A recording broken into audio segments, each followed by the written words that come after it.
صلواتي على النبي مع سلامي وهو خير الأنام بدر التمام رضي الله عن إمام الفخار عن إمام المحدثين البخاري صلواتي على النبي مع سلامي وهو خير الأنام بدر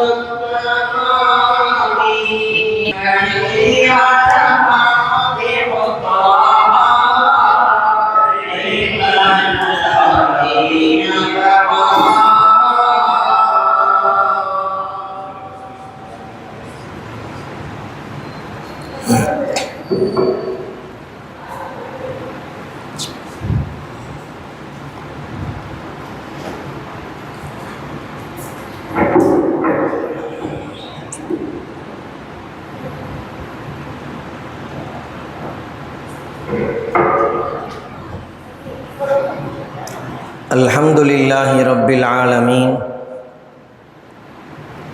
والصلاة والسلام على أشرف الأنبياء والمرسلين وعلى آله وأصحابه أجمعين أما بعد فأعوذ بالله من الشيطان الرجيم بفضل بسم الله الرحمن الرحيم وَاعْبُدُوا اللَّهَ وَلَا تُشْرِكُوا بِهِ شَيْئًا وَبِالْوَالِدَيْنِ إِحْسَانًا وَبِذِي الْقُرْبَى وَالْيَتَامَى وَالْمَسَاكِينِ وَالْجَارِ ذِي الْقُرْبَى وَالْجَارِ الْجُنُبِ وَالصَّاحِبِ بِالْجَنبِ وَابْنِ السَّبِيلِ وَمَا مَلَكَتْ أَيْمَانُكُمْ إِنَّ اللَّهَ لَا يُحِبُّ مَنْ كَانَ مُخْتَالًا فَخُورًا. قال النبي صلى الله عليه وسلم كل معروف صدقة وقال عليه الصلاة والسلام من لا يرحم لا يرحم أو كما قال عليه الصلاة والسلام. صدق الله العظيم وصدق رسوله النبي الكريم. கண்ணியத்திற்கும் மிகுந்த மரியாதைக்கும் உரிய உலமா பெருமக்களே, ஆன்றோர்களே, சான்றோர்களே, அருமை தாய்மார்களே, சகோதரிகளே, அல்லாஹுவின் நல்லடியார்களே, இஸ்லாத்தின் காணிக்கையாம் இனிய சலாத்தினை எடுத்து கூறி என் உரையை ஆரம்பம் செய்கின்றேன். அஸ்ஸலாமு அலைக்கும் வரஹ்மத்துல்லாஹி வபரகாத்துஹு. அன்பிற்கினிய அல்லாஹுவின் நல்லடியார்களே, அல்லாஹுவின் மகத்தான கிருபையினால் 100வது ஆண்டை எத்தக்கூடிய சூழலிலே நம்முடைய இந்த புகாரி ஷரீஃப் மஜ்லிஸ் சிறப்பாக நடைபெற்று கொண்டிருக்கின்றது. வல்லவன் அல்லாஹ் இந்நிகழ்வின் மூலமாக இந்நிகழ்விலே வாசிக்கப்படக்கூடிய ஹஜ்ரத் ரசூலுல்லாஹி ஸல்லல்லாஹு அலைஹி வஸல்லம் அவர்களுடைய பொன்மொழிகளின் மூலமாக, அதனுடைய விளக்கங்களை கேட்பதின் மூலமாக, அறிவதின் மூலமாக ஈருலகத்தினுடைய எல்லா நலங்களையும் வளங்களையும் சிறப்பாக நம் யாவருக்கும் தந்தருள்வானாக. எல்லா விதமான பலாய் முசீபத்துகள், நோய் நொம்பலங்கள், துக்க துயரங்கள், எல்லா விதமான கஷ்ட நஷ்டங்களை விட்டும் நம்மையும் இந்த அகில உலக முஸ்லிம்களையும் பாதுகாத்தருள்வானாக. ஆமீன் யா ரப்பல் ஆலமீன் என்ற நல்ல பிரார்த்தனையுடனே இன்றைய பாடத்தில் இருந்து குறிப்பிட்ட சில ஹதீஸுகளுக்கு அதனுடைய விளக்கத்தை நம்முடைய வாழ்வின் நலவை கருதி எனக்கு தெரிந்த ஒரு சில ஹதீஸ்களை நான் குறிப்பிடுகின்றேன். வல்லவன் அல்லாஹ் அதன் மூலமாக எனக்கும் சமுதாயத்திற்கும் மிக பெரும் பிரயோஜனத்தை வழங்கி ஈருலகினுடைய நலவுகளை வழங்குவதற்கு அதனை காரணமாக ஆக்கி அருள்வானாக. ஆமீன் யா ரப்பல் ஆலமீன். அன்பிற்கினிய அல்லாஹுவின் நல்லடியார்களே, இன்றைய பாடத்திலே கடைசியாக வரக்கூடிய ஒரு மிகப்பெரிய ஒரு பாடம் கிதாபுல் அதப் என்று சொல்லப்படக்கூடிய நற்பண்புகள் சம்பந்தமான பாடம். பொதுவாக இந்த அதபு என்ற வார்த்தைக்கு நற்பண்புகள் என்று சுருக்கமாக நம்ம சொல்கிறோம். இதில் எல்லா விதமான நலவிற்குரிய வார்த்தைகளும் எல்லா விதமான நலவிற்குரிய காரியங்களும் காரணங்களும் இதில் அடங்கும் என்பதை அறிஞர் பெருமக்கள் குறிப்பிட்டு காட்டுவார்கள். எப்படி போற்றத்தகுந்த சொற்கள், எந்தெந்த விஷயங்களை எல்லாம் நாம் போற்றுகின்றோமோ, எந்தெந்த வார்த்தைகளை, எந்தெந்த விஷயங்களை, எந்தெந்த காரியங்களை இது நல்ல விஷயம் என்றே நாம் போற்றுகின்றோமோ அப்படிப்பட்ட போற்றத்தகுந்த சொற்கள், செயல்கள் இவை அனைத்தும் இந்த வார்த்தைக்கு சொல்லப்படும். அதே போன்று நற்குணம், நல்ல குணம், நல்ல குணத்தையும் இந்த வார்த்தை உள்ளடக்கும். அதுபோன்று நல்ல காரியங்களை செய்வது, பெரியவர்களை மதிப்பது, சிறியவர்கள் மீது இரக்கம் காட்டுவது, இது போன்ற இன்னும் என்னென்ன விஷயங்கள் எல்லாம் இருக்கின்றனவோ, பெற்றோரை மதிக்கக்கூடிய காரியம். ஹஜ்ரத் ரசூலுல்லாஹி ஸல்லல்லாஹு அலைஹி வஸல்லம் அவர்களுடைய ஏராளமான பொன்மொழிகளை ஒவ்வொரு தலைப்பின் கீழும் ஹஜ்ரத் இமாம் புகாரி ரஹிமஹுல்லா அவர்கள் தலைப்பிட்டு அதற்குள்ளே கொண்டு வருவார்கள். அந்த ரீதியில் இந்த பாடத்திற்குள்ளால் அவர்கள் சொல்லப்படக்கூடிய, அவர்கள் குறிப்பிடக்கூடிய செய்திகள் மேற்குறிப்பிட்ட விஷயங்களோடு பெற்றோரை மதிப்பது, அதே போன்று உறவினர்களோடு சேர்ந்து வாழ்வது, அண்டை வீட்டாரோடு நல்லுறவு கொள்வது, நல்ல விதத்திலே அவர்களோடு நடந்து கொள்வது, அதே போன்று உதவி ஒத்தாசை செய்வது. அது பொதுவாக அது யாராயினும் சரி, அது அண்டை வீட்டாராக இருக்கட்டும், உறவினராக இருக்கட்டும், பெற்றோராக இருக்கட்டும், உடன் பிறந்த சகோதரர்களாக இருக்கட்டும், அல்லது பொதுவான ஒரு முஃமினாக முஸ்லீமாக இருக்கட்டும், யாராக இருந்தாலும் சரி உதவி ஒத்தாசை புரிவது, அதே போன்று விருந்தினர்களை கண்ணியம் செய்வது, அவர்களை நல்ல முறையிலே உபசரிப்பது, அதே போன்று நல்ல விஷயங்களையே பேசுவது, நல்ல விஷயங்களையே பேசுவது. பிறர் குறைகள் நம்முடைய பார்வையிலே, நம்முடைய அறிவிலே, நம்முடைய சிந்தனையிலே பிறருடைய குறைகள் தென்பட்டது என்று சொன்னால், நாம் அறிந்தோம் என்று சொன்னால் அல்லாஹ் பாதுகாக்க வேண்டும். நாம் என்ன செய்ய வேண்டும்? அதனை வெளிப்படுத்தி விடாமல் மறைக்கும் பொழுது, அந்த பிறருடைய குறையை நாம் மறைத்து அழகான முறையிலே அவரிடத்திலே நாம் உபதேசிக்கும் பொழுது, அந்த குறையை விட்டு நீங்குவதற்குரிய வழிவகைகளை அவருக்கு நாம் காட்டும் பொழுது, எடுத்து கூறும் பொழுது, நிச்சயமாக இந்த காரியம் சிறப்பிற்குரிய காரியமாக இந்த அதப் என்று சொல்லப்படக்கூடிய அந்த நற்பண்பிலே கட்டுப்பட்டதாக ஆகிவிடுகின்றது. அதே போன்று கோல் சொல்வதை விட்டு தவிர்ந்திருப்பது, புறம் பேசுவதை விட்டு தவிர்ந்திருப்பது, கோபம் கொள்வதை விட்டும் தவிர்ந்திருப்பது, பொறாமை கொள்வதை விட்டும் தவிர்ந்திருப்பது, பொய் சொல்வது, ஏமாற்று வேலை பார்ப்பது, அதே போன்று கடின சுபாவம் கொண்ட தன்மை கொண்டவராக இருப்பது, இவைகளை எல்லாம் விட்டு நீங்கி இருப்பது, இது மாதிரியான நீங்கி இருக்க வேண்டிய குணங்களை விட்டும் நாம் தவிர்ந்திருப்பது, இவைகளும் இந்த அதப் என்று சொல்லப்படக்கூடிய இந்த நற்பண்பிலே கட்டுப்பட்டதாக இருக்கின்றது. அதே போன்று மென்மையை மேற்கொள்வது, நல்ல குணங்களை நாம் கையாள்வது, அதே போன்று துர்க்குணங்களை நம்மை விட்டும் அப்புறப்படுத்துவது, இவைகள் அனைத்தும் இந்த அதப் என்ற இந்த நற்பண்பிலே கட்டுப்பட்டது என்று அறிஞர் பெருமக்கள் நமக்கு குறிப்பிட்டு காட்டுவார்கள். இந்த கிதாபுல் அதப் என்ற இந்த பெரிய பாடத்தில் ஹஜ்ரத் இமாம் புகாரி ரஹிமஹுல்லா அவர்கள் சின்ன சின்ன பிரிவுகளாக அப்படி பிரித்து பலவிதமான பாடங்களை நமக்கு குறிப்பிட்டு காட்டுவார்கள். அதிலே ஒன்று பாபு தஆவுனில் முஃமினீன பஅதுஹும் பஅதா, ஒருவருக்கொருவர் மோமின்களிலே சிலருக்கு உதவி ஒத்தாசை புரிவது, ஒத்துழைத்து நடப்பது என்ற ஒரு பாடத்தையும் குறிப்பிட்டு காட்டுகின்றார்கள். மோமீன்கள் அவர்கள் எப்படி இருக்க வேண்டும், அவர்கள் தங்களுக்குள்ளால் தங்களுடைய வாழ்க்கையை, தங்களுக்குள்ள அந்த தொடர்பை எப்படி அமைத்து கொள்ள வேண்டும் என்பதை ஹஜ்ரத் ரசூலுல்லாஹி ஸல்லல்லாஹு அலைஹி வஸல்லம் அவர்கள் குறிப்பிடக்கூடிய செய்தியை இமாம் புகாரி ரஹிமஹுல்லா அவர்கள் குறிப்பிட்டு காட்டுவார்கள். மோமீன்கள் அவர்கள் எப்படிப்பட்டவர்கள், மோமீன்கள் எப்படிப்பட்டவர்கள்? ஹஜ்ரத் ரசூலுல்லாஹி ஸல்லல்லாஹு அலைஹி வஸல்லம் அவர்கள் கூறுவார்கள், அல் முஃமினு லில் முஃமினி கல் புன்யான்.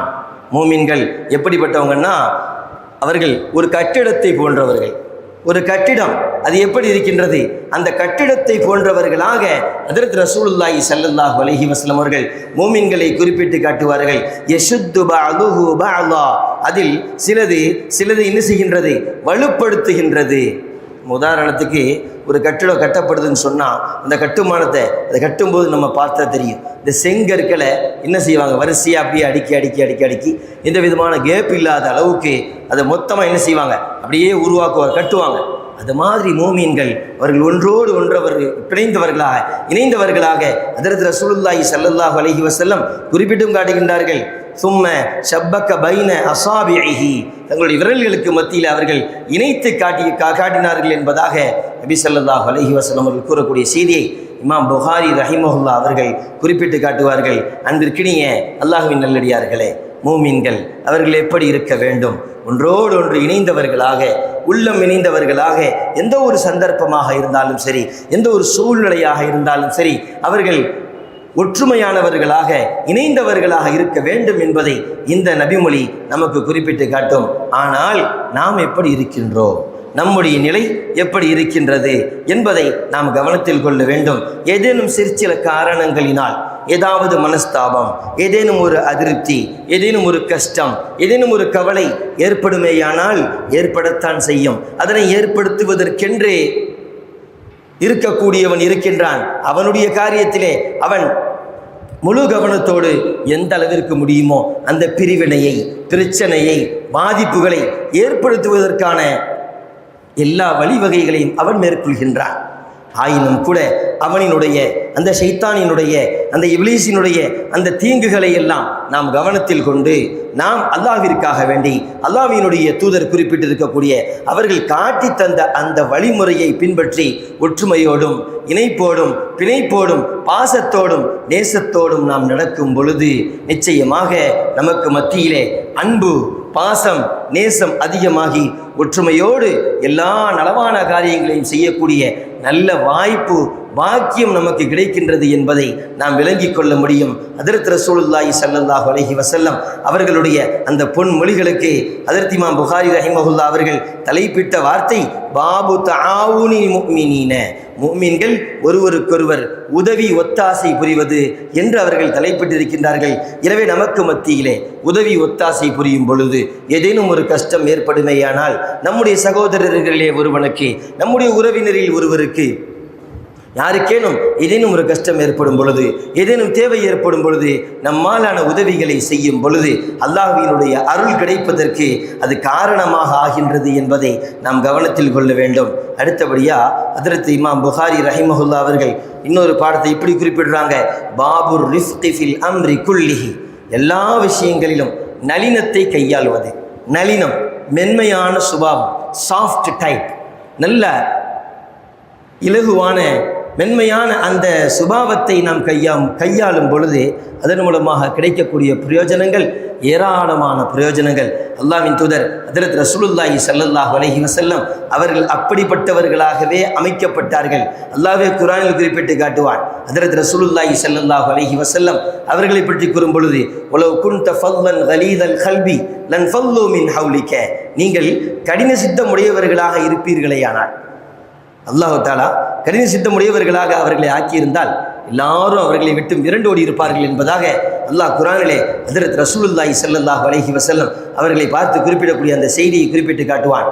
எனவே அந்த கடின சித்தம் என்பது பலவிதமான கஷ்டங்களை, பலவிதமான பாதிப்புகளை, பலவிதமான அதிருப்தியினை ஏற்படுத்துவதற்கு அது காரணமாக ஆகிவிடும். அதற்கு நேர் மாற்றமாக இலகுவான, மென்மையான, நல்ல நளினமான தன்மை உடையவராக நாம் இருக்கும் பொழுது நிச்சயமாக நிறைய பிரயோஜனங்கள் இந்த சமூகத்திலும் சரி, நம்முடைய உடன்பிறப்புகளோடும் சரி, குடும்பத்தாரோடும் சரி, பொதுவாக முஃமின்களிடத்திலும் சரி, அல்லாஹ்விடத்திலும் சரி அளவிடற்கரிய நலவுகளை அது நமக்கு கொண்டு வந்து சேர்க்கின்றது என்பதை நாம் கவனத்தில் கொள்ள வேண்டும். ஹஜ்ரத் ரசூலுல்லாஹி ஸல்லல்லாஹு அலைஹி வஸல்லம் அவர்கள் எப்படிப்பட்டவர்களாக இருந்தார்கள்?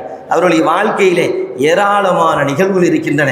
என்றாலும் இன்றைய பாடத்திலே வரக்கூடிய அந்த செய்தி ஒரு சந்தர்ப்பத்தில் ஹஜ்ரத் ஆயிஷா ரலியல்லாஹு தஆலா அன்ஹா அவர்கள் வீட்டில் இருக்கக்கூடிய அந்த சந்தர்ப்பத்தில் யூதர்களுடைய ஒரு குழு வருகின்றது. யூதர்களினுடைய ஒரு குழு வருகின்றது. அப்படி வந்த சந்தர்ப்பத்தில் ஹஜ்ரத் ரசூலுல்லாஹி ஸல்லல்லாஹு அலைஹி வஸல்லம் அவர்களை சந்திக்க வேண்டும். அவர்களுக்கு சலாம் கூறுகின்றார்கள். அஸ்ஸலாமு அலைக்கும், அஸ்ஸலாமு அலைக்கும் என்ற இந்த வார்த்தையை சொல்கிறார். அஸ்ஸலாமு அலைக்கும் சொன்னால் உங்களின் மீது என்ன உண்டாகட்டுமாக, நாசம் உண்டாகட்டுமாக, உமக்கு மரணம் சம்பவிக்கட்டுமாக என்பது அதனுடைய பொருள். அஸ்ஸலாமு அலைக்கும் என்ற இந்த வார்த்தையை சொல்லும் பொழுது ஹஜ்ரத் ரசூலுல்லாஹி ஸல்லல்லாஹு அலைஹி வஸல்லம் அவர்கள் மென்மைக்கு பேர் போனவர்கள். எந்த விதமான சலனம், எந்த விதமான கோபம், எந்த விதமான அதிருப்தி எதுவுமே இல்லாமல் அலைக்கும் அப்படின்னு சொல்லி பதில் சொல்கிறாங்க. ஆனால் பக்கத்தில் இருந்த ஆயிஷா நாயகி உம்மஹாத்துல் முஃமினீன் அவர்களுக்கு சரியான கோபம், ரொம்ப அதிருப்தி. அந்த அதிருப்தியில் உடனே அவங்க சொல்கிறாங்க, அலைக்கும் சாமு லானா, உங்கள் மீது என்ன உண்டாகட்டுமாக, அல்லாஹ்வினுடைய சாபம் உண்டாகட்டுமாக, உங்களுக்கு மரணம் உண்டாகட்டுமாக என்ற அந்த வார்த்தையை அதிருப்தியில் நமக்கே யாராவது ஒரு பாதிப்பை ஏற்படுத்தினாங்கன்னு சொன்னால் சட்டுன்னு ஒரு கோபம் வரும். அல்லது நம்மை சார்ந்தவர்கள், நம்ம ரொம்ப விரும்பக்கூடியவங்க, அவங்களுக்கு யாராவது ஏதாவது ஒரு கஷ்டத்தை கொடுத்தாங்கன்னு சொன்னால் அப்போ ரொம்ப அதிருப்தி ஏற்படும். உடனே நம்ம பதிலுக்கு என்ன செய்வோம், நாம் உடனே அவர்களுக்கு பதில் கொடுக்கவோ அல்லது அவர்களை தாக்கவோ ஏதாவது அந்த பாதிப்போடு நீக்கிறதுக்கு நம் சம்மந்தப்பட்டவர்களை பாதுகாப்பதற்கு நாம் என்ன முடியுமோ அதை செய்வோம். அது மாதிரி ஹஜ்ரத் ரசூலுல்லாஹி ஸல்லல்லாஹு அலைஹி வஸல்லம் அவங்கள பார்த்து சொன்ன இந்த வார்த்தை ஹஜ்ரத் ஆயிஷா நாயகி ரலியல்லாஹு தஆலா அன்ஹா அவர்களுக்கு கோபத்தை ஏற்படுத்த, இது மாதிரி அவர்கள் கூறும் பொழுது ஹஜ்ரத் ரசூலுல்லாஹி ஸல்லல்லாஹு அலைஹி வஸல்லம் அவர்கள் குறிப்பிடுவார்கள், மஹ்லன் யா ஆயிஷா, ஆயிஷா பொறுத்துருங்க, ஏன் இந்த அளவிற்கு கடினமான வார்த்தைகள் என்று கூறிவிட்டு அவங்க சொல்கிறாங்க, இன்னல்லாஹ யுஹிப்புர் ரிஃப்க ஃபில் அம்ரி குல்லிஹி, எல்லா விஷயத்திலும் அல்லாஹு தஆலா மென்மையை கையாளுவதை, நளினமாக நடந்து கொள்வதை அல்லாஹ் பிரியம் கொள்கின்றான் என்ற இந்த செய்தியை சொல்லும் பொழுது ஃபகுல்து யா ரசூலல்லாஹ், ஆயிஷா நாயகி சொல்கிறாங்க அந்த ஹதீஸில், நான் அல்லாஹ்வின் தூதர் ஸல்லல்லாஹு அலைஹி வஸல்லம் அவர்களை பார்த்து கூறினேன், யா ரசூலல்லாஹ், அல்லாஹ்வின் தூதரே, அவலன் தஸ்மா மா காலு, அவங்க என்ன சொன்னாங்கங்கிறத நீங்கள் கேட்கலையா அப்படின்னு சொல்லி ஆயிஷா நாயகி கேட்குறாங்க. அப்போ நபி ஸல்லல்லாஹு அலைஹி வஸல்லம் அவர்கள் கூறக்கூடிய செய்தி, கது குல்து வ அலைக்கும். அப்போ ஸல்லல்லாஹு அலைஹி வஸல்லம் அவங்க சொன்ன வார்த்தை வ அலைக்கும், நான் சொன்னதை நீங்கள் கவனிக்கலையா, வ அலைக்கும் என்று நான் அவங்களுக்கு சொன்னனே. ஹஜ்ரத் ரசூலுல்லாஹி ஸல்லல்லாஹு அலைஹி வஸல்லம் அவர்களுடைய இந்த வார்த்தை, அவர்கள் என்ன வார்த்தையை ஸல்லல்லாஹு அலைஹி வஸல்லம் அவர்களுக்கு கூறினார்களோ அது நடக்குமா நடக்காதுன்னா சுத்தமாக நடக்காது, நிச்சயமாக நடக்காது, நடக்க போகிறது இல்லை. ஆனால் ஹஜ்ரத் ரசூலுல்லாஹி ஸல்லல்லாஹு அலைஹி வஸல்லம் அவர்கள் கூறிய அந்த வார்த்தை நிச்சயமாக நடந்தே தீரும். எனவே நான் சொன்ன வார்த்தை நீங்கள் கவனிக்கலையா அப்படின்னு சொல்லி ஆயிஷா நாயகி இடத்துல நபி ஸல்லல்லாஹு அலைஹி வஸல்லம் அவர்கள் கேட்ட அந்த நிகழ்வு, இந்த நிகழ்வு நமக்கு எதை சுட்டி காட்டுகின்றது? யாராவது கடுமையான வார்த்தையை கடுமையான முறையில் நம்மிடத்திலே நடந்து கொண்டாலும் கூட நாம் அதற்கு பதிலாக அழகான முறையை கையாளும் பொழுது, நளினமான முறையை, மென்மையான முறையை கையாளும் பொழுது நிச்சயமாக அது பலவிதமான நன்மைகளை நமக்கு கொண்டு வருகின்றது, பலவிதமான பாதிப்புகளை, தீங்குகளை விட்டும் நம்மை பாதுகாக்கின்றது என்பதை நாம் விளங்கிக் கொள்ளலாம். அதே போன்று இன்னொரு நிகழ்வையும் ஹஜ்ரத் இமாம் புகாரி ரஹிமஹுல்லா அவர்கள் இந்த பாடத்திலே குறிப்பிட்டு காட்டுவார்கள்.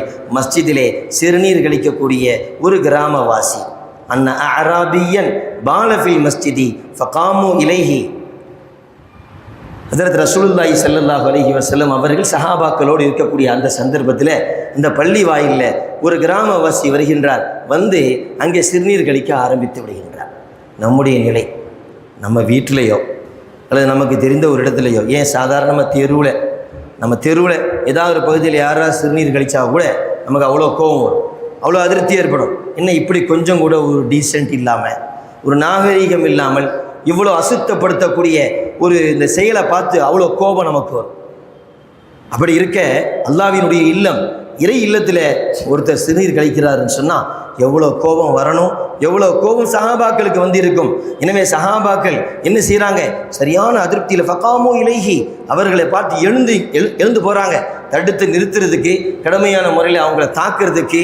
இப்படி சஹாபாக்கள் எழும் பொழுது ஹஜ்ரத் ரசூலுல்லாஹி ஸல்லல்லாஹு அலைஹி வஸல்லம் அவர்கள் அந்த நேரத்தில் எப்படி நடந்து கொண்டார்கள், என்ன குறிப்பிட்டார்கள் என்பதை நாம் கவனத்தில் கொள்ள வேண்டும். ஃபகால ரசூலுல்லாஹி ஸல்லல்லாஹு அலைஹி வஸல்லம் லா துஸ்ரிமுஹு சும்ம தஆ பிதல்வின் மின் மாஇ ஃபஸுப்ப அலைஹி, அவர் என்ன செய்யாதீங்க, இடைமறிக்காதீர்கள், தடுத்து நிறுத்தாதீங்க, அவர் என்ன செய்யட்டும், சிறுநீர் கழிக்கட்டும். அப்படி அவர் சிறுநீர் கழித்து முடிச்சிட்டார். அப்படி முடித்ததுக்கு பின்னாடி அதில் தண்ணி எடுத்து நீங்கள் ஏசிங்க, ஒரு பக்கெட்டில் ஒரு வாளியில் தண்ணியை கொண்டு வந்து அதில் தண்ணியை ஊற்றும்படி ஸல்லல்லாஹு அலைஹி வஸல்லம் அவர்கள் கட்டளையிட்டார்கள். அதற்கு பின்னாடி அவரிடத்துல அழகான முறையில் எடுத்து சொன்னாங்க.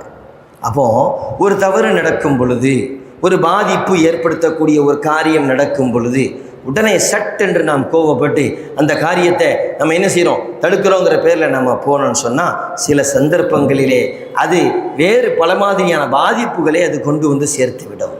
அதே நேரத்தில் நளினத்தை நாம் கையாளும் பொழுது அழகான முறையில் ஹஜ்ரத் ரசூலுல்லாஹி ஸல்லல்லாஹு அலைஹி வஸல்லம் அவர்களுடைய வழியை பின்பற்றி நாம் செயல்படும் பொழுது நிச்சயமாக அந்த காரியம் அறியாமையினால் அவர் செய்யக்கூடிய அந்த செயல் பின்பு அவர் அறிகின்றார். அதற்கு பின்பு அவர் மிகுந்த அதனுடைய பள்ளியினுடைய கண்ணியத்தை உணர்கின்றார். இதன் மூலமாக மிக பெரும் பிரயோஜனங்கள் இந்த அகில உலகத்திற்கும் அல்லாஹ்வின் தூதர் ஹஜ்ரத் ரசூலுல்லாஹி ஸல்லல்லாஹு அலைஹி வஸல்லம் அவர்களுடைய இந்த நிகழ்வின் மூலமாக இந்த அகில உலகத்திற்கும் கியாம நாள் வரையில் வரக்கூடிய அத்துணை மனிதர்களுக்கும் இது மிக பெரும் முன்மாதிரியாக அல்லாஹு தாலா இதனை ஆக்கியிருக்கின்றான். இப்படித்தான் ஹஜ்ரத் ரசூலுல்லாஹி ஸல்லல்லாஹு அலைஹி வஸல்லம் அவர்களுடைய ஒவ்வொரு காரியமும் ஒவ்வொரு செயல்பாடும் இந்த அகில உலகத்திற்கும் முன்மாதிரியானது என்பதை நாம் கவனத்தில் கொள்ள வேண்டும். எனவே நம்முடைய காரியத்திலும் அந்த மென்மையான தன்மையை குடும்பத்தாரிடத்திலே, நம்முடைய பெற்றோரிடத்தில், நம்முடைய உடன் பிறந்த சகோதரர்களிடத்தில், நம்மோடு இருக்கக்கூடிய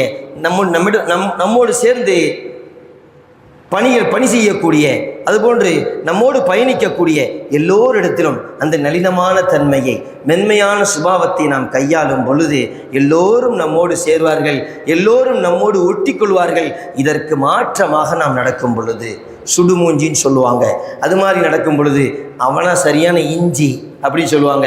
இந்த மாதிரி நம்ம நடந்தோன்னு சொன்னால் நம்மகிட்ட நிறைய தன்மைகள் இருக்கலாம், நம்மிடத்துல நிறைய நல்ல தன்மைகள் இருக்கலாம்.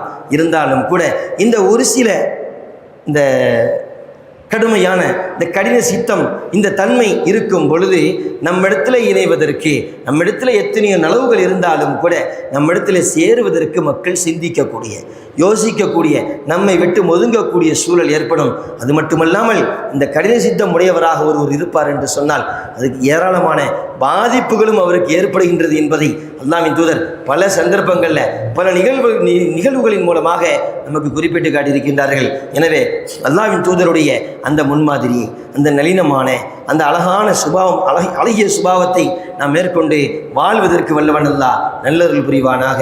அதே போன்று ஹஸ்ரத் இமாம் புகாரி ரஹிமஹுல்லா அவர்கள் அடுத்த ஒரு பாடத்தில் இப்படி குறிப்பிட்டு காட்டுவார்கள், பாபு குல்லு மஅரூஃபின் சதகத்துன், எல்லா நற்கர்மமும் தர்மமே என்ற அடிப்படையிலே அவர்கள் பாடத்தை குறிப்பிட்டு காட்டுவார்கள்.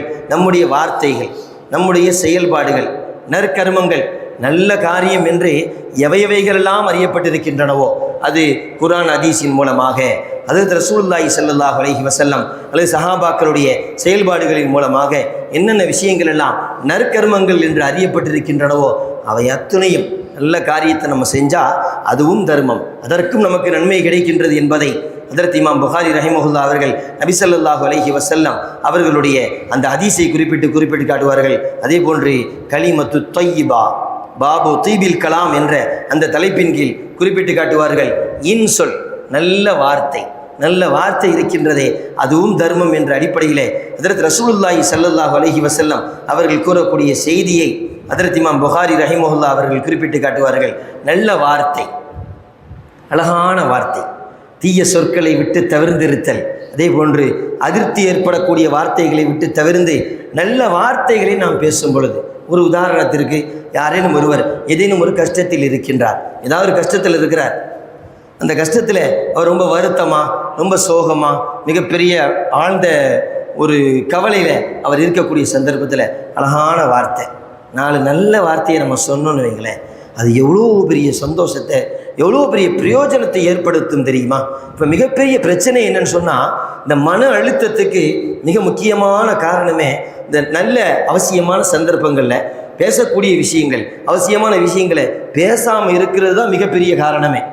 ஒருத்தர் மன அழுத்தத்திற்கு ஆளாகின்றார் என்று சொன்னால், அவர் அப்படி ஆயிட்டாருன்னா அதுக்கப்புறம் அவர் என்ன நிலைமைக்கு போவார், என்னென்ன காரியத்தை செய்வார், எப்படிப்பட்ட ஒரு தவறான சிந்தனைக்கு செயல்பாடுகளுக்கெல்லாம் போவார் அப்படிங்கிறதையெல்லாம் நம்ம நடக்கக்கூடிய சூழல்களை வச்சு நம்ம விளங்கிக்கிறலாம். எனவே நல்ல வார்த்தைகளை நாம் சொல்லும் பொழுது, அழகான வார்த்தை, ஒருத்தர் கஷ்டத்தில் இருக்கிறாருன்னா நல்ல வார்த்தைகளை அவரிடத்திலே சொல்லும் பொழுது, அவருக்கு மன ஆறுதல் ஏற்படக்கூடிய அந்த வார்த்தைகளை சொல்லும் பொழுது, அதன் மூலமாக அவருக்கு இருக்கிற அந்த கஷ்டம் இருக்குது பாருங்கள், அது பெரிய கஷ்டமாக இருக்கும், மிகப்பெரிய கஷ்டமாக இருக்கும். ஆனாலும் நல்ல வார்த்தைகளை நாம் அவருக்கு சொல்லும் பொழுது, இந்த வார்த்தை இருக்குதா இல்லையா, இந்த வார்த்தை அவருடைய கஷ்டத்தை அப்படியே கொஞ்சம் கொஞ்சமாக நீக்கி ஒன்றும் இல்லாமல் மிகப்பெரிய ஒரு சந்தோஷமான ஒரு சூழலுக்கு அவரை கொண்டு வந்து விடும் என்பதை நாம் விளங்கிக் கொள்ள வேண்டும். அல் கலிமத்து தய்யிபா, நல்ல வார்த்தை, இதுவும் தர்மமே என்பதாக அல்லாஹ்வின் தூதர் ஹஜ்ரத் ரசூலுல்லாஹி ஸல்லல்லாஹு அலைஹி வஸல்லம் அவர்கள் குறிப்பிட்டு காட்டுவார்கள். ஏதாவது ஒரு தேவையை முன்னிட்டு ஒருத்தர் நம்ம இடத்துல என்ன செய்கின்றார், வருகின்றார் என்று சொன்னால் அந்த தேவையை நிறைவேற்றுவதற்கு நம்மாலான வழிவகைகளை நாம் மேற்கொள்ளும் பொழுது அதற்குரிய பிரயோஜனத்தை அல்லாஹ் நமக்கு வழங்குகின்றான். அப்படி அந்த தேவையை நிறைவேற்றுறதுக்கு நம்மளால் முடியல, அவருடைய தேவை ரொம்ப பெருசாக இருக்குது, அந்த தேவையை நிறைவேற்றுவதற்குரிய சக்தி, ஆற்றல், வாய்ப்பு நமக்கு இல்லை அப்படின்னு சொன்னால், அப்போ நல்ல வார்த்தைகளை, அழகான வார்த்தைகளை நாம் அவருக்கு சொல்லும் பொழுது, அழகிய வார்த்தையை அவருக்கு நாம் வழங்கும் பொழுது, இந்த வார்த்தை இருக்குதா இல்லையா, அது அவருக்கு ஒரு சந்தோஷத்தை ஏற்படுத்தும், ஒரு நல்ல நம்பிக்கையை ஏற்படுத்தும். நம்ம நல்ல வார்த்தைகளை சொல்கிறோம், அல்லாஹ் உனக்கு என்ன செய்வான், உனக்கு தேவையை பூர்த்தி செய்வான், அல்லாஹ் உனக்கு உதவி செய்வான், நீ ஒன்றும் கவலைப்படாத, நான் அல்லாஹ் இடத்துல உனக்காக வேண்டி துவா செய்கிறேன் என்பது போன்ற இந்த வார்த்தைகள் அவருக்கு சந்தோஷத்தை ஏற்படுத்துவதோடு மட்டுமில்லாமல் அவருக்கு நல்ல ஒரு நம்பிக்கையை ஏற்படுத்தும். அல்லாஹ்வினுடைய உதவியின் மீது அவருக்கு உறுதியான நம்பிக்கை இருக்கும் என்றாலும் கூட சில சந்தர்ப்பங்களிலே இந்த கஷ்டங்கள், சிரமங்கள் ஏற்படக்கூடிய அந்த சந்தர்ப்பங்களிலே நாம் கூறக்கூடிய இந்த நலவான வார்த்தைகள், நல்ல வார்த்தைகள் இருக்கின்றதே, அது அவரிடத்துல இன்னும் அதிகமான அல்லாஹ்வின் மீதுள்ள நம்பிக்கையை அது ஏற்படுத்தி அதிகமான நல்ல எண்ணத்தை அவருக்கு கொண்டு வருகின்றது. அவருடைய அந்த கஷ்டம் ஒரு பெரிய கஷ்டமாக தெரியாது. இந்த நல்ல வார்த்தைக்கு முன்னாடி அவருக்கு இருக்கிற கஷ்டம் இருக்குதா இல்லையா, அது ஒன்றும் பெரிய கஷ்டமாக தெரியாது. அந்தளவிற்கு அவருக்கு ஒரு நல்லதொரு சூழல் ஏற்பட்டுரும். எனவே நல்ல வார்த்தைகள், யாரேனும் ஒரு முஸ்லீம் கஷ்டத்தில் இருக்கிறாரு சொன்னால் நல்ல வார்த்தைகளை பயன்படுத்துறது மிக முக்கியமாக. ஐயாதத்துல் மரீதுன்னு சொல்லப்படக்கூடிய இந்த நோயாளிகளை நலம் விசாரிக்கக்கூடிய சந்தர்ப்பம் ரொம்பவே கவனமாக இருக்கணும். அல்லாஹ் பாதுகாக்கணும். நோயாளிகளை நலம் விசாரிப்பது என்பது முஸ்லீம்கள் மோமீன்களுக்குரிய கடமைகளில் ஒரு கடமைன்னு அல்லாஹ்வின் தூதர் ஹஜ்ரத் ரசூலுல்லாஹி ஸல்லல்லாஹு அலைஹி வஸல்லம் அவர்கள் குறிப்பிட்டு காட்டுவார்கள். அப்படிப்பட்ட மிக முக்கியமான ஒரு காரியமாக இருக்கிற இந்த சந்தர்ப்பத்தில் நம்மிடத்தில் நடக்கக்கூடிய ஒரு நிகழ்வு, ரொம்ப அதிருப்திப்படும்படியாக, கவலைப்படும்படியாக நடக்கக்கூடிய நிகழ்வு என்னென்னு சொன்னால், இந்த நோயாளிகளை நலம் விசாரிக்க போகிறோமா, அப்போ அவங்கள்ட்ட அழகான வார்த்தையை சொல்லணும், நல்ல வார்த்தைகளை சொல்லணும். நாம் சொல்கிற அந்த வார்த்தை என்ன செய்யணும்னு சொன்னால், ஏற்கனவே சொன்ன மாதிரி அவங்களுக்கு சின்ன நோய் ஒருத்தருக்கு வந்துட்டாலே இதை எல்லாருமே அனுபவிக்கலாம். எல்லாருமே இந்த விஷயத்தை நம்ம அனுபவிச்சிருக்கலாம். ஒரு கஷ்டம் வந்துருச்சு, ஏழாமல் போயிடுச்சு, லேசாக ஒரு நெஞ்சு வலி வந்துருச்சு, சாதாரண நெஞ்சு வலியாக தான் இருக்கும், லேசாக வாயுனால இருக்கலாம், லேசாக ஒரு நெஞ்சு வலி வந்துருச்சு, அல்லது ஏதாவது ஒரு பாதிப்பு ஏற்பட்டுச்சு, நீங்கள் ஒரு நோய் வந்துருச்சு, அந்த நோயினால் ஒருத்தர் என்ன செஞ்சிட்டார், நடக்க முடியாமல் போயிட்டார், ஒரு சில நாள் நடக்க முடியாமல் போயிடுச்சு, அல்லது அவருக்கு படுத்த படுக்கை ஆகிட்டார் ஒரு சில நாள். அப்போ அப்படியே இருக்கும் பொழுதே சிந்தனை எங்கெங்கெல்லாமோ போக ஆரம்பிச்சிடும். சிந்தனையை அப்படி போக வச்சிருவான். ஷைத்தான் இருக்கிறானே, எல்லா விதமான சிந்தனையும் கொண்டு வர ஆரம்பிச்சிடும். நீ இப்படியே படுத்தனா உனக்கு என்ன ஆகும், இப்படியே நீ ஒரேடியாக படுத்துட்டா அப்புறம் என்ன ஆகும், உனக்கு நெஞ்சு வலி, நீ அடுத்து நீ என்ன செய்ய போகிற, உன்னை சீக்கிரம் மூத்து வந்துடுமோ, இப்படி என்னென்னலாமோ சிந்தனை, தன்னை பற்றிய சிந்தனை, தன்னுடைய குடும்பத்தை பற்றிய சிந்தனை, தன்னுடைய பிள்ளைகளை பற்றிய சிந்தனை, இப்படி பல மாதிரியான சிந்தனைகள், பலவிதமான அச்சத்தை ஷைத்தான் ஏற்படுத்தக்கூடிய அந்த சந்தர்ப்பம். அப்போ ஏற்கனவே ஒரு கவலை, மிகப்பெரிய கஷ்டம், மிகப்பெரிய ஒரு நெருக்கடி இருக்கக்கூடிய சந்தர்ப்பத்தில் நோயாளிகளை நலம் விசாரிக்க போகிறோங்கிற பேரில் நோயாளிகளை நலம் விசாரிப்பது என்பது தனிப்பெரும் சிறப்பிற்குரியது, மிகப்பெரிய பிரயோஜனங்கள் இருக்கின்றது. உதாரணத்துக்கு நம்ம சொல்கிறதா இருந்தால், என்னுடைய வீட்டிலிருந்து நான் ஒரு நோயாளியை நலம் விசாரிக்க செல்கின்றேன் என்று சொன்னால், ஒரு வீட்டுக்கு போகிறேன் அல்லது ஒரு குறிப்பிட்ட தூரத்தில் உள்ள அவருடைய இல்லத்திற்கு நான் செல்கின்றேன் என்று சொன்னால், இங்கிருந்து நான் கிளம்ப ஆரம்பித்ததுலேருந்து திரும்ப நான் வந்து சேர்ற வரைக்கும் மாணவர்கள் அந்த நபருக்காக வேண்டி பாவ மன்னிப்பு செய்து கொண்டிருக்கின்றார்கள், அவருக்காக வேண்டி பாவ மன்னிப்பு கேட்டுக்கொண்டிருக்கின்றார்கள் என்றெல்லாம் இப்படி நிறைய சிறப்புகள் அல்லாஹ்வின் தூதர் ஹஜ்ரத் ரசூலுல்லாஹி ஸல்லல்லாஹு அலைஹி வஸல்லம் குறிப்பிட்டிருக்கின்றார்கள். அந்த நோயாளி இடத்துல போய் நாம் என்ன சொல்லணும், அங்கே எப்படி நடந்து கொள்ள வேண்டும், அதான் கவனத்தில் கொள்ள வேண்டிய விஷயம். அங்கு சென்று அவருக்கு அதிருப்தி ஏற்படுத்துகிற மாதிரி, உங்களுக்கு இன்னும் நோயா, என்ன நோய், எப்படிப்பட்டது, அட்டை காட்டுறா, அவரே நொந்து போயிருப்பார், அவரே கவலையில் இருப்பார். அழகான முறையில் எதுவும் ஆலோசனை, நல்ல ஆலோசனை சொல்கிறதா இருந்தால் சொல்ல முடியும். அது செய்வதற்குரிய வாய்ப்பு இருந்தால் தாராளமாக செய்யலாம். அதை விட்டு போட்டு அவர்கிட்ட போய் நோண்டி நொங்கு எடுக்கிறது. சில ஆலிம்கள் உட்பட சில ஆலிம்களே குறிப்பிட்டு காட்டுவாங்க, இந்த அளவுக்கு ரொம்ப கஷ்டப்படுத்துகிறாங்க, அதுவும் ஹாஸ்பிட்டலில், மருத்துவமனையில். இது போன்று அங்கு சென்று நலம் விசாரிக்கின்றேன் என்ற பேரில் மணிக்கணக்கில் பேசி பேசுகிறதோடு மட்டும் இல்லாமல், பேசுகிறதே கஷ்டம்தான், பேசுகிறதோடு மட்டும் இல்லாமல் இன்னும் ஒருபடி மேலே போய் உங்களுக்கு இந்த நோயா, அவருக்கும் இந்த நோய் தான் வந்துச்சு, அவர் இப்படி காட்டினார், கடைசியில் ஒன்றும் இல்லாமல் மொத்தம் அப்படின்ட்டார். அது மாதிரி இவருக்கு இந்த பாதிப்பு வந்துச்சு, அவருக்கு இப்படியாகவே அவர் அப்படி ஆயிட்டார் அப்படின்னு இன்னும் கொஞ்சம் இப்படி பயம் ஏற்படுத்தக்கூடிய வார்த்தைகளை பேசும் பொழுது எல்லாம் பாதுகாக்கணும். நன்மை கிடைக்கிறதுக்கு பதிலாக பாதிப்பு, பாவம் ஏற்பட்டு விடும். நாம் நல்ல வார்த்தையை அவருக்கு சொன்னால் அவருக்கு இருக்கிற அந்த கஷ்டம் அது ஒன்றும் தெரியாமல் நம்ம வார்த்தையினுடைய அந்த வீரியம் அவருக்கு மிகப்பெரிய பலத்தை ஏற்படுத்தும். இதுக்கு மாற்றமாக பாதிப்பை ஏற்படுத்தக்கூடிய வார்த்தையை சொன்னால் அது இன்னும் மிகப்பெரும் பாதிப்பை ஏற்படுத்திடும். அல்லாஹ்விடத்தில் நம்மின் மீது அதிருப்தி ஏற்படுவதற்கு அது காரணமாக ஆகிவிடும். எனவே இன்சொல், நல்ல வார்த்தை, அழகான வார்த்தை இருக்கின்றதே அதுவும் தர்மம். எனவே நல்ல வார்த்தையை நாம் பிரயோகிக்க வேண்டும், பயன்படுத்த வேண்டும் என்பதை நாம் விளங்கிக் கொள்ள வேண்டும். அதுபோன்று ஹஜ்ரத் ரசூலுல்லாஹி ஸல்லல்லாஹு அலைஹி வஸல்லம் அவர்கள் குறிப்பிடக்கூடிய செய்தியை இமாம் புகாரி ரஹிமஹுல்லாஹ் அவர்கள் குறிப்பிட்டு காட்டுவார்கள். தக்கர நபியு ஸல்லல்லாஹு அலைஹி வஸல்லம் அந்நார ஃபதஅவ்வத மின்ஹா வ அஷாஹ பிவஜ்ஹிஹி ثم ذكر النار. நபி ஸல்லல்லாஹு அலைஹி வஸல்லம் அவர்கள் நரகத்தை பற்றி குறிப்பிட்டு காட்டுவார்கள். நரகத்தை பற்றி கூறும் பொழுது அதிலிருந்து பாதுகாப்பு தேடுவார்கள், பின்பு தன்னுடைய முகத்தை திருப்பிக் கொள்வார்கள். மீண்டும் அதே மாதிரி நடக்குது. அப்போ ஸல்லல்லாஹு அலைஹி வஸல்லம் அவர்கள் இந்த செய்தியை குறிப்பிட்டு விட்டு பின்பு கூறுவார்கள், கால இத்தகுன்னார் ஒலோ பிஷித்தி தமரத்தின், நீங்கள் நரகத்தை அஞ்சிக் கொள்ளுங்கள், பயந்து கொள்ளுங்கள் என்பதாக அல்லாஹ்வின் தூதர் ஹஜ்ரத் ரசூலுல்லாஹி ஸல்லல்லாஹு அலைஹி வஸல்லம் குறிப்பிட்டு விட்டு ஒலோ பிஷித்தி தமரத்தின், பேரித்தம்பளத்தினுடைய ஒரு துண்டை சதக்கா செய்தேனும் தர்மம் செய்தேனும் நரகத்திலிருந்து உங்களை பாதுகாத்துக் கொள்ளுங்கள் என்பதாக நபிகளார் ஸல்லல்லாஹு அலைஹி வஸல்லம் அவர்கள் குறிப்பிட்டு விட்டு தொடர்ந்து கூறுவார்கள், ஃபஇல்லம் யகுன் ஃபபிகலிமத்தின் தய்யிபத்தின், அது உங்களுக்கு இல்லைன்னு சொன்னால், அப்படி உங்களால் செய்ய முடியவில்லை என்று சொன்னால் நல்ல வார்த்தையை கொண்டாவது என்ன செய்யுங்க, நரகத்தை விட்டும் உங்களை நீங்கள் பாதுகாத்துக் கொள்ளுங்கள் என்பதாக ஹஜ்ரத் ரசூலுல்லாஹி ஸல்லல்லாஹு அலைஹி வஸல்லம் அவர்கள் குறிப்பிட்டு காட்டுவார்கள். எனவே நல்ல வார்த்தை என்பது மிக முக்கியமானது. நம்முடைய நாவு வெளிப்படுத்தக்கூடிய அந்த வார்த்தை ரொம்ப கவனிச்சே என்ன செய்யணும், நம்முடைய வார்த்தையை வெளியாக்க வேண்டும். இல்லைன்னு சொன்னால் ஒரு சொல் என்ன செய்யும், ஒருத்தனை வாழ வைக்கும். அதே மாதிரி ஒரு சொல் ஒருத்தனை சாக வச்சு, ஒரு சொல் வெல்லும், ஒரு சொல் வெல்லும், ஒரு சொல் கொல்லும். எந்த சொல் வெல்லும், எந்த சொல் கொல்லுங்கிறது நமக்கு தெரியாது. எனவே வார்த்தையை நல்ல முறையிலே நாம் பயன்படுத்த வேண்டும். சொல்லக்கூடிய சொற்கள் அது நல்ல வார்த்தையாக இருக்கும் பொழுது நிச்சயமாக அந்த சொல்லக்கூடிய வார்த்தைக்கு கூட நமக்கு நன்மைகளை வல்லவன் அல்லாஹ் தருகின்றான் என்பதை நாம் கவனத்தில் கொள்ள வேண்டும். நரகத்திலிருந்தே பாதுகாப்பு கிடைப்பதற்கு அது மிக முக்கியமான ஒன்று என்பதை நாம் விளங்கிக் கொள்ள வேண்டும். அதே போன்று ஹஜ்ரத் இமாம் புகாரி ரஹிமஹுல்லாஹ் அவர்கள் குறிப்பிட்டு காட்டுவார்கள், பாபு ரஹ்மத்தில் லின்னாசி வல் பஹாயின், மனிதர்களிடத்திலும் சரி மிருகங்களிடத்திலும் சரி அன்பு காட்டுவது என்ற தலைப்பின் கீழ் சில பாடத்தை குறிப்பிட்டு காட்டுவார்கள்.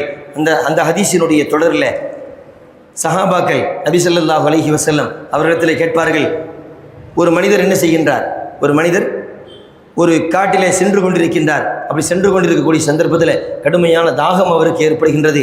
அந்த தாகத்தினுடைய சந்தர்ப்பத்தில் அவர் ஒரு கிணற்றிலிருந்து நீரை அருந்திவிட்டு அவர் வெளியாகின்றார். அந்த நேரத்தில் ஒரு பிராணி, ஒரு நாய் என்ன செய்கின்றது, கடுமையான தாகத்தினால் அது அந்த மண்ணை நக்கி கொண்டிருக்கக்கூடிய அந்த நிலையை அந்த நபர் பார்க்கின்றார். அப்படி பார்க்கும் பொழுது அது நமக்கு ஏற்பட்ட அதே தாகத்தை போன்று தான் அதற்கும் தாகம் என்று அவர் மீண்டும் அந்த கிணற்றிலே இறங்கி தன்னுடைய அந்த காலுறையிலே தண்ணீரை பிடித்து அதற்கு நீர் புகட்டுகின்றார். அல்லாஹ்வின் தூதர் ஹஜ்ரத் ரசூலுல்லாஹி ஸல்லல்லாஹு அலைஹி வஸல்லம் அவர்கள் குறிப்பிட்டு காட்டுவார்கள், இந்த காரியத்தை பார்த்து அல்லாஹ் சந்தோஷமடைந்தவனாக அவருக்கு நன்றி செலுத்தும் பொருட்டு அல்லாஹு தஆலா ஃபஷக்கரல்லாஹு ஃபகஃபரலஹு, அவருடைய பாவத்தை அல்லாஹ் மன்னித்து விடுகின்றான். ஒரு நாய்க்கு தாகம் தீர்த்த காரணத்தினால் அவருடைய பாவத்தை அல்லாஹ் மன்னித்து விடுகின்றான். அல்லாஹ்வுடைய மன்னிப்பு கிடைச்சிருச்சுன்னா அதை விட வேறு என்ன வேணும்? அல்லாஹ்வினுடைய மன்னிப்பு தான் மிக பிரதானமானது, மிக முக்கியமானது. அல்லாஹ்வினுடைய மன்னிப்பு ஒருவனுக்கு கிடைத்து விட்டது என்று சொன்னால் அவன் இருளையிலும் அவன் ஈடேற்றம் பெற்று விடுவான் என்பதை நாம் கவனத்தில் கொள்ள வேண்டும். அவருடைய ஒரு சின்ன விஷயம், அவருடைய ஒரு சின்ன காரியம், ரொம்ப பெரிய சிரமம், ரொம்ப நேரமெல்லாம் எடுக்கலை, ஒரு சின்ன காரியம் தான் செஞ்சார். அதன் மீது அவர் கொண்ட அந்த இரக்கம், அவர் செய்த அந்த உதவி அல்லாஹ்விடத்திலே மிக பெரும் மன்னிப்பை பெற்று தருகின்றது என்று சொன்னால் அப்போ நாம் எந்த அளவுக்கு நாம் நடந்து கொள்ள வேண்டும் என்பதை நாம் கவனத்தில் கொள்ள வேண்டும். இப்போ சஹாபாக்கள் இடத்துல நபி ஸல்லல்லாஹு அலைஹி வஸல்லம் அவர்கள் இதை பற்றி கூறும் பொழுது சஹாபாக்கள் கேட்கின்றார்கள், மிருகங்களுக்கு உதவுவதிலும் நன்மை இருக்கின்றதா? வைன்னலனா ஃபில் பஹாயிமி அஜ்ரா, மிருகங்களுக்கு உதவுறதுலையும் நன்மை இருக்குதா யா ரசூலல்லாஹ், அல்லாஹ்வின் தூதரே என்று சஹாபாக்கள் கேட்ட பொழுது ஃபகால ஃபீ குல்லி தாத்தி கபிதின் ரத்பத்தின் அஜ்ருன், ஒவ்வொரு உயிருள்ளவற்றினுடைய ஒவ்வொன்றுக்கு நாம் உதவக்கூடிய விஷயத்திலேயும் மறுமையில் நிச்சயமாக நன்மை இருக்கின்றது என்று ஹஜ்ரத் ரசூலுல்லாஹி ஸல்லல்லாஹு அலைஹி வஸல்லம் அவர்கள் குறிப்பிட்டு காட்டுவார்கள். எனவே நாம் செய்யக்கூடிய உதவியான ஒவ்வொரு காரியமும் நமக்கு இந்த உலகத்திலும் சரி நாளை மறுமையிலும் சரி அது மிக பெரும் நலவுகளை அது பெற்று தருகின்றது என்பதை நாம் கவனத்தில் கொள்ள வேண்டும்.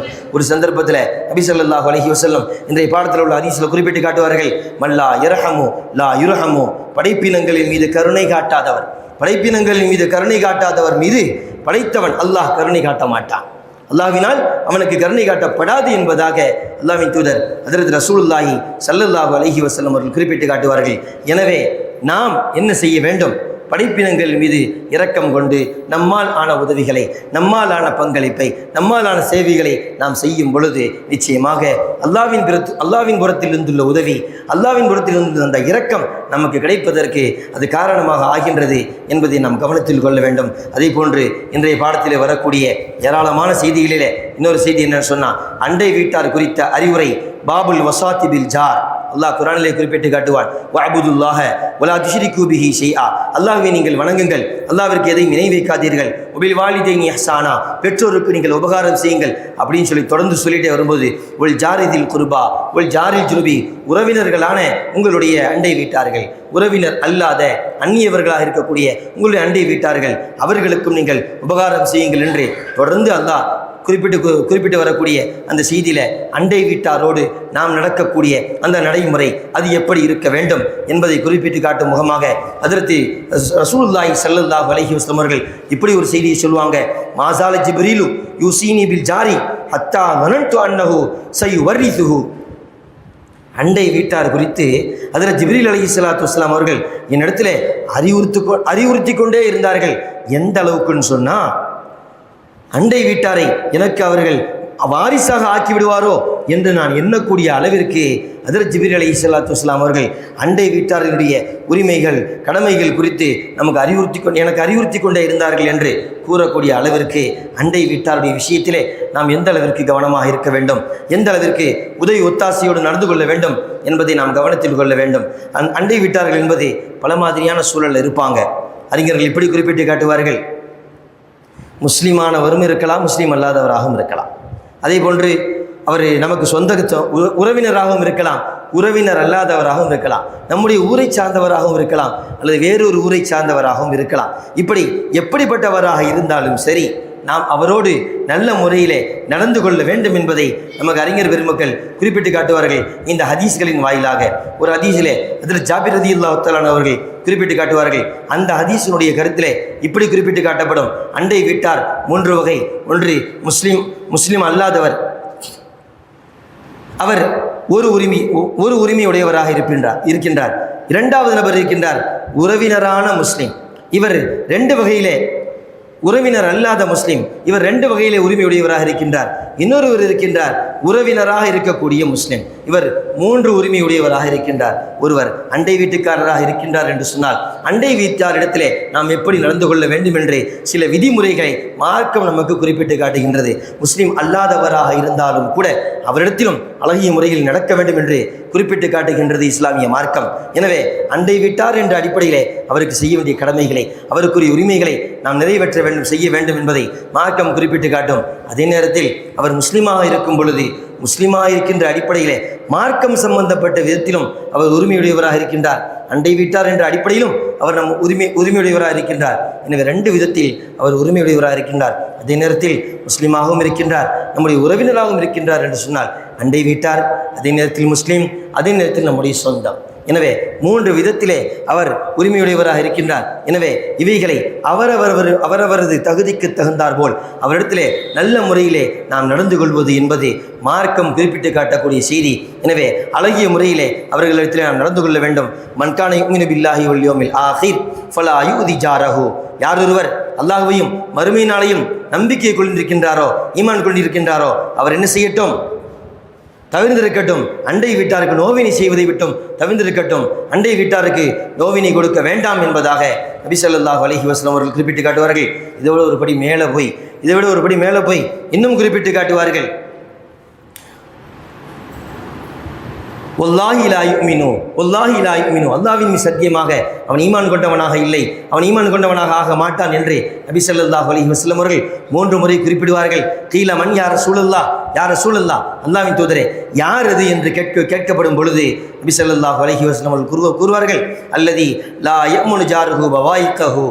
தன்னுடைய அண்டை வீட்டார் இவனுடைய தீங்கிலிருந்து நிம்மதி அடைய மாட்டார்களே, பாதுகாப்பு உணர்வை பெறமாட்டார்களே, அப்படிப்பட்டவன். இவன் மூலமாக அண்டை வீட்டாருக்கு தொல்லை தொந்தரவுகள் ஏற்படும் என்று சொன்னால் அவன் முஃமினே கிடையாது என்பதாக நபி ஸல்லல்லாஹு அலைஹி வஸல்லம் அவர்கள் கடுமையான முறையில் எச்சரித்திருக்கக்கூடிய அந்த செய்தி. எனவே நாம் கவனத்தில் கொள்ள வேண்டும். இதைவிட ஒருபடி மேலா ஹஜ்ரத் ரசூலுல்லாஹி ஸல்லல்லாஹு அலைஹி வஸல்லம் அவர்கள் குறிப்பிடக்கூடிய செய்திகளை ஹஜ்ரத் இமாம் புகாரி ரஹிமஹுல்லாஹ் அவர்கள் குறிப்பிட்டு காட்டுவார்கள். பெற்றோர்களிடத்திலே நாம் நடந்து கொள்ளக்கூடிய நடைமுறை, பெற்றோர்களிடத்திலே நாம் எப்படி நடந்து கொள்ள வேண்டும் என்பதை குறிப்பிட்டு காட்டுவார்கள். இந்த வசனத்தை கூறும் பொழுது வஅபுதுல்லாஹ வலா துஷ்ரிகு பிஹி ஷைஆ வபில் வாலிதைனி இஹ்சானா, பெற்றோர்களிடத்திலே அழகிய முறையில் நீங்கள் நடந்து கொள்ளுங்கள், அழகிய வார்த்தையை பிரயோகிங்கள் என்பதாக அல்லாஹ் கூறக்கூடிய அந்த செய்தியை குறிப்பிட்டுவிட்டு பெற்றோரினுடைய பொருத்தம் கிடைப்பதற்குரிய வழிவகைகளை நாம் மேற்கொள்ள வேண்டும். அவர்களுக்கு நாம் செய்ய வேண்டிய உபகாரங்கள், அவர்களுக்கு நாம் செய்ய வேண்டிய கடமைகளை, அவர்களுக்கு நாம் செய்ய வேண்டிய பணிவிடைகளை முறையாக சரியாக செய்யும் பொழுது அல்லாஹ்வினுடைய பொருத்தத்திற்குரியவர்களாக நாம் ஆக முடியும். மாற்றமாக நாம் நடக்கும் பொழுது அவர்களுடைய அதிருப்தி ஏற்படும் முகமாக, அவர்களுக்கு கஷ்டம் ஏற்படும் முகமாக நாம் நடக்கும் பொழுது அல்லாஹ் பாதுகாக்க வேண்டும். நரகத்திற்குரியவனாக, அல்லாஹ்வினுடைய அதிருப்திக்குரியவனாக அவன் ஆகின்றான் என்பதை நாம் கவனத்தில் கொள்ள வேண்டும். அல்லாஹ் குர்ஆனில் குறிப்பிட்டு காட்டுவான். அல்லாஹு தாலா அல்லாஹ்வின் தூதர் ஹஜ்ரத் ரசூலுல்லாஹி ஸல்லல்லாஹு அலைஹி வஸல்லம் அவர்கள் குறிப்பிட்டு காட்டுவார்கள், ஐயுல் அமலி அஹப்பு இலல்லாஹி அஸ்ஸ வஜல். அல்லாஹ்விடத்திலே மிக பிரியமான காரியம் எது என்று ஒரு சஹாபி கேட்ட பொழுது அல்லாஹ்வின் தூதர் ஹஜ்ரத் ரசூலுல்லாஹி ஸல்லல்லாஹு அலைஹி வஸல்லம் அவர்கள் கூறுவார்கள், அஸ்ஸலாத்து அலா வக்திஹா, தொழுகை அதற்குரிய நேரத்திலே தொழுவது என்பது அல்லாஹ்விடத்திலே மிக பிரியமான ஒன்று. சும்மா ஐயுன் என்று 2வது கேட்கும் பொழுது நபி ஸல்லல்லாஹு அலைஹி வஸல்லம் அவர்கள் கூறுவார்கள், பிர்ருல் வாலிதைனி, பெற்றோருக்கு உபகாரம் செய்வது, பெற்றோருக்கு நன்மை செய்வது என்பதாக குறிப்பிட்டு காட்டுவார்கள். சும்மா ஐயுன் அல் ஜிஹாது ஃபீ சபீலில்லாஹ், பின்பு இது அல்லாஹ்விடத்திலே பிரியமானது என்று கேட்கும் பொழுது அல்லாஹ்வுடைய பாதையிலே போர் புரிவது என்பதாக, அறப்போர் புரிவது என்பதாக நபிகளா ஸல்லல்லாஹு அலைஹி வஸல்லம் அவர்கள் குறிப்பிட்டு காட்டுவார்கள். எனவே தொழுகையை அதற்குரிய நேரத்திலே தொழுவது, அதே போன்று பெற்றோருக்கு நன்மை செய்வது, அதே போன்று அல்லாஹ்வுடைய பாதையிலே போர் புரிவது, இந்த காரியங்கள் அல்லாஹ்விடத்திலே மிக பெரும் பிரியத்தை ஏற்படுத்துகின்றது என்பதை நாம் கவனத்தில் கொள்ள வேண்டும். எனவே பெற்றோரிடத்திலே நாம் நடக்கக்கூடிய அந்த நடைமுறை, அவர்களுடைய தேவையை கருத்தில் கொண்டு, அவருடைய தேவையை கவனத்தில் கொண்டு அந்த தேவையை நிறைவேற்றும் முகமாக, அவர்களுடைய திருப்திக்கு, அவருடைய சந்தோஷத்திற்கு ஆளாகக்கூடிய விதத்திலே நம்முடைய காரியங்களை, நம்முடைய செயல்பாடுகளை, நம்முடைய சிந்தனைகளை நாம் அமைத்து கொள்ளும் பொழுது அவர்களுடைய திருப்தி, அவருடைய பொருத்தம் நமக்கு கிடைக்கின்றது. மட்டுமல்லாமல் அல்லாஹ்வினுடைய திருப்தி, அல்லாஹ்வினுடைய பொருத்தம் நமக்கு கிடைக்கின்றது. எனவே இந்த ஹஜ்ரத் இமாம் புகாரி ரஹிமஹுல்லாஹ் அவர்கள் நமக்கு வரிசைப்படுத்தி தந்திருக்கக்கூடிய, பாடம் அமைத்து தந்திருக்கக்கூடிய இந்த அடிப்படையில் நாம் விளங்கி இருக்கக்கூடிய, நாம் தெரிந்து கொண்டிருக்கக்கூடிய இந்த ஹதீஸ்களின்படி நம்முடைய வாழ்க்கையை அமைத்து கொள்ள வல்லவன் அல்லாஹ் நல்லருள் புரிவானாக. இருளகின் எல்லா நலங்களையும் வளங்களையும் சிறப்பாக நம் யாவருக்கும் தந்தருள்வானாக. இருளகத்தினுடைய எல்லா விதமான பாதிப்புகளிலிருந்தும் கஷ்டங்களிலிருந்தும் நம் யாவரையும் பாதுகாத்தருள்வானாக.